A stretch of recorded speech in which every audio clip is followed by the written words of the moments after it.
going on, everyone? Welcome back. My name is Will and this is the With Me YouTube channel. Gotta hit you with the quick sales pitch. If you're new here and you get to the end of this video, think about hitting that subscribe button down below. If not, hit that like button. It always really helps me out by being a small YouTube creator and pleasing the whole YouTube algorithm. So yeah, with that out of the way, let's get into today's video. And obviously by the title of this video, we are going to be talking about my 2024 S650 Mustang GT that I have behind me over here. If you can believe it or not, we've already owned the S650 for a little over a year at this point, so I figured it would be a perfect time to just kind of do a year in review with the S650, let you know my unbiased ownership opinions of the car, go over a few mods that we've done to the S650 so far, a few issues, if any, that I've ran into with the S650, and just overall, you know, ownership experience. If you haven't been following the build, we've done quite a bit of work to the S650 already. It's putting down some crazy horsepower. We've done a lot of aesthetic mods, a lot of interior mods, and like I said, we have a lot more mods planned for this S650. So let's go ahead. I'm going to turn you guys around, go over the build, and you know, just dive into the whole ownership experience. So here it is, my 2024 S650 Mustang GT. It is a 301A packaged car, so pretty much a base model here. Really only option is the 10R80 automatic transmission, and I believe it has like the dual climate control. Other than that, it was a 100% base car. It even had the spoiler delete option when I had it. Obviously we got a wing on there now, but yeah, base of the base. I paid $42,000 for this before taxes and all that, so honestly not all too expensive for what you're getting, in my opinion. Like I said, I've owned it now for about 13 months. I got it in April of 2024. It is now May of 2025 when I'm posting this. So yeah, owned it for 13 months. I've put just about 6,000 miles on the car. I know that's not a bunch of miles, but I don't use this as a daily driver. This is kind of like a weekend car, and I got a bunch of other cars, to be 100% honest with you. TRX, the GX550, as well as a company vehicle that I drive during the week for work. So this is just kind of a, I hate to sound like bougie, but a fourth vehicle in the rotation. So for a fourth vehicle, I'd say 6,000 miles is pretty decent. And for that 6,000 miles, I have to be 100% honest with you, this thing has been absolutely flawless. No issues whatsoever. You know, just kind of standard like Ford things with the S650 that a lot of other owners have complained about. Paint quality isn't all that great with the S650. You can kind of see, or you can't really see it in mine right now because the weather's kind of horrible, but a little bit of orange peel in some areas. The gapping isn't like the best with the S650. I did make like a video kind of going over like the small like things. Yeah, I called the video 5 things I hate about the S650, but you know, that's just kind of like a clickbait title.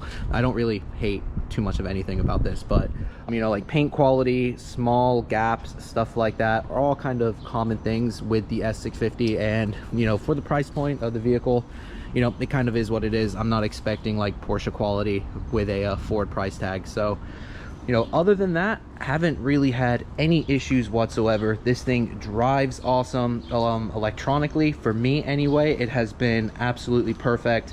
I know a few people have complained that they had like infotainment, like lagging issues with theirs. I haven't had any. This is a later production S650 for 2024, so it had like the different wiring harness for the taillights and stuff like that. So it seems like the electrical issues for later built 24s, they're not as bad as early ones, so I guess I'm pretty lucky in that sense. But yeah, like I said, to be 100% honest with you, I can't really complain all too much. It's been super reliable, no real issues, and for 6 months of the 13 months that I've owned this vehicle, I've been pushing crazy horsepower, because if you don't know, I have the VMP Stage 3 Whipple Supercharger kit making 800 wheel horsepower. So this thing, even though it has low mileage on it, it's been, you know, it's been driven hard, and I have to say it's been driving flawlessly. So I really can't shit all too much on the S650. In the short amount of time that I've owned this S650, I feel like I've done quite a bit of work to it. So I'll go over briefly all I've done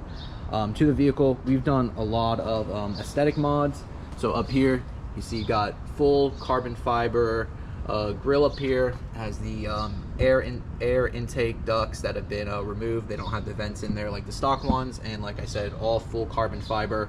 We got the front splitter at the front. This is just like that infamous cheap Amazon front splitter. It's only like $100, but it's been perfectly fine. Got these little I guess little like ducts or whatever in carbon fiber as well. We got the Form LED side markers here. We got the carbon fiber mirror caps. We got the RTR side rocker extensions across the side here. Got the side markers here as well. We got the Dark Horse style rear wing with a carbon fiber wicker bill. We got the carbon fiber deck lid cover over here, full carbon fiber rear diffuser, which honestly that's one of my favorite aesthetic mods. I think that just looks so premium. And we got the LED side markers here as well. So yep, those light up as well as those, and then you can see the front ones as well. And then obviously we got some really sick wheels here. These are Advan GTs. These are the Beyond, so they're the very concave ones.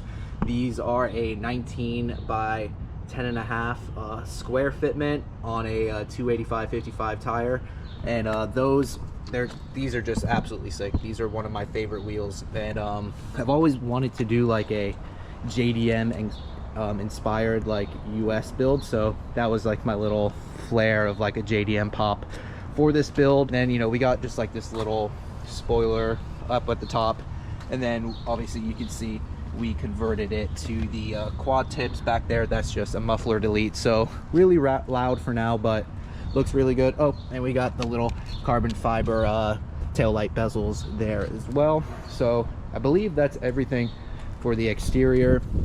On the interior, we did the customs interior seat covers because 301A base model comes with cloth seats, though this gives it like that premium look. Then we have a bunch of carbon fiber interior all across the top up there, the center console here, the AC controls there along with there as well. Got the RTR shift knob, which is really cool. And then my favorite piece on the interior is this Zen carbon fiber steering wheel. Got the matte carbon fiber finish here with the Alcantara with the blue stitching, so I really love that. And then we got cool little accent lighting here. So that's everything for the interior for now. Got more plans for that, but now let's go see the crown jewel of this build, which is under the hood, and it is the VMP Stage 3 Supercharger. This was in a collaboration with Whipple Superchargers, so this is the Gen 6 3.0 Whipple, and it just has a bunch of like the VMP like accessories and the spiciness there that makes it the Stage 3. So we're running the 3.6 pulley. We got the carbon fiber dual intake tube up here as well. I have the Whipple competition open air boxes here. Got the oil catch can over here as well. And what makes the Stage 3 is obviously the smaller pulley, so you get a little bit more boost than the Stage 2. So a lot of people get confused, oh, you know, what's a Stage 3 versus Stage 2? Why are you saying you're making more horsepower than a Stage 2? Well, it's because we're pushing more boost, and we have a fuel voltage booster like the BAP that, you know, attaches to the stock fuel pump to, you know, give it a little bit more juice. So that paired with more fueling, obviously you're going to get a little bit more power. And obviously the carbon fiber intake tube, that's also the other add-on for the Stage 3. Then underneath here, the only other thing, we got this little carbon fiber radiator cover that, you know, just kind of ties it all together.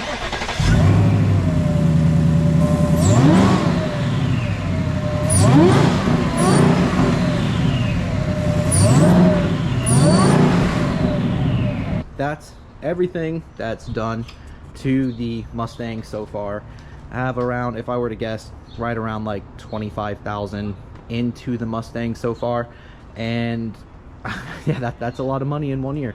And we're just kind of getting started here. So I'm gonna go over a few plans for the S650 now. So over here, I've been compiling quite a few parts. The stainless works, we got stainless works catless headers over here. I am still running the stock cats and the stock headers on my car, so once we get these on there, they're gonna be flowing a little bit better. Should definitely help getting some more horsepower out of there. In this box down here, we have the Ford Performance track lowering springs. Up here we have the Steeda Stop the Hop street kit. Up here we have this is just a small one. This is just a flex fuel sensor so I can monitor my ethanol content, because with the stage 3 kit you do have to run butane or like an E30 blend with that lower pulley. So I don't know if I mentioned this yet in this video, but it made 784 wheel horsepower, 619 wheel torque for stage 3. From what I've seen anyway, typically they're like around like that low 800 mark, but like I said, I still have the stock headers on there, and when I dynoed my car, I didn't have the best fuel in there, and we dumped the butane while it was in the dyno, so it didn't have enough time to, you know, really blend in there. But even at that horsepower rating, very impressive for a street car. So yeah, that's where we're at right now, and I feel like once we get those headers on there, it will definitely reach that 800 mark. Another thing I have as well is a Ford Performance oil cooler that I need to install along with all of this stuff, and actually have like a full checklist over here of everything that I need to get done for this build. I've been checking off a few things, but a lot of these stuff I have on order, and these are all going to be videos. So, you know, subscribe to the channel if you want to see, you know, all of this, you know, stuff getting built on there, especially that one right there, 10R80 build. I think that's going to be really cool. I live really close to RSA. If you're a Coyote guy, you know who RSA is, and they're going to be doing a stage 3 build on this transmission. One thing I will mention is I haven't done any hardcore like drag racing with this S650 yet on this current setup. And when I'm referring to like drag racing, I mean like from a dig. I've done a few rolls, but I would say with this power level and the stock axles, it would be a little bit sketchy to really you know, launch it really hardcore, you know, repeatedly. I really do think with this 619 torque rating, if you were to be doing that like on the reg, you're definitely going to start tearing up those rear axles.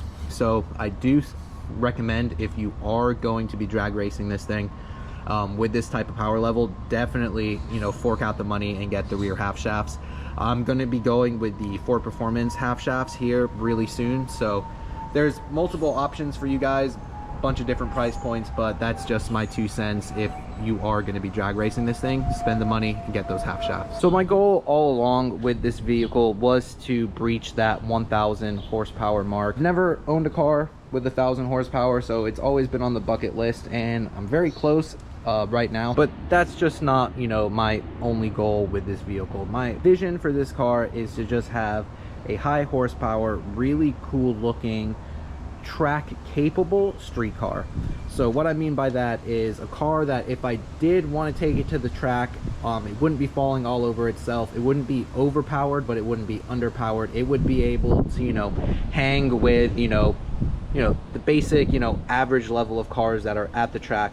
But I also wanted something that is just an animal on the street, and I feel like with the mods that I'm doing, they're not really biased towards track and they're not really biased towards the street. I feel like it's a nice blend of the two. So that's really my overall just goal, you know, with the whole S650 as well. But as of right now, I absolutely love this thing. I like it way more than I thought I was going to. I've never really been like a massive Mustang guy. I've always, you know, liked them. I've always respected them, but this is my first Mustang, and, you know, I've been pleasantly surprised with it. No regrets. If you're thinking about picking up an S650, I would say definitely go test drive one. I think you'd be pleasantly surprised. So yeah, guys, that's gonna do it for this one. Just thought I'd do a quick little video updating you on my ownership experience with my S650.